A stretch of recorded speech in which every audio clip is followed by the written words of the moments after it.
Y'all are like big mad about this, like big mad. I thought my storytime video kind of alluded to this clear enough, but maybe I wasn't clear enough on it, and if not, that's my bad, so let's clarify. Jane did not request a second appointment. She did not want to go to a second appointment.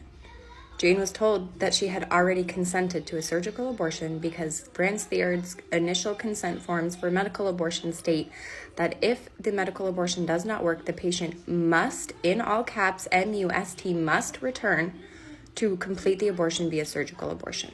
She did not want to. She was told that she was still in her first procedure, that this was still a part of completing the first procedure that she had already consented to. Yes, she could have simply refused to go back to the clinic. But women are literally trained from birth through our whole lives to trust our doctors. So when her doctor said, you must come back in here, this did not work. You are going to experience A, B, C, and D if you do not come in here and complete this first procedure that you've already started, that you've already signed consent to, then all of these terrible things are going to happen. So in her mind, she was following her doctor's orders because something terrible was going to happen because her first and ongoing procedure was still not complete. So no, it wasn't that the baby survived and Jane was like, oh, we need to yeet this fetus. Nope, that's not how that happened.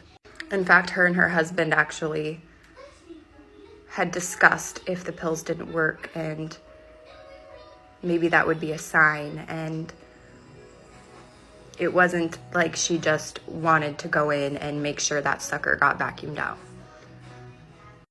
Which only makes it harder for her in the whole abortion recovery aspect because she does have a ton of guilt about trusting her doctors and doing what they demanded that she do by return to the clinic because she was still mid-procedure and would not be okay if she went with this procedure unfinished because she had already signed consent.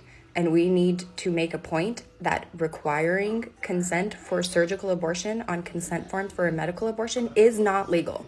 That is not allowed. And patients are not held to that contract. Too bad they don't know that. Why would they? Their doctor told them opposite. So, yeah, I have my feelings about the choices Jane made and her lack of standing up for herself and her baby. But the reality is my anger is pointed at Thierd, because that bastard told her she had to.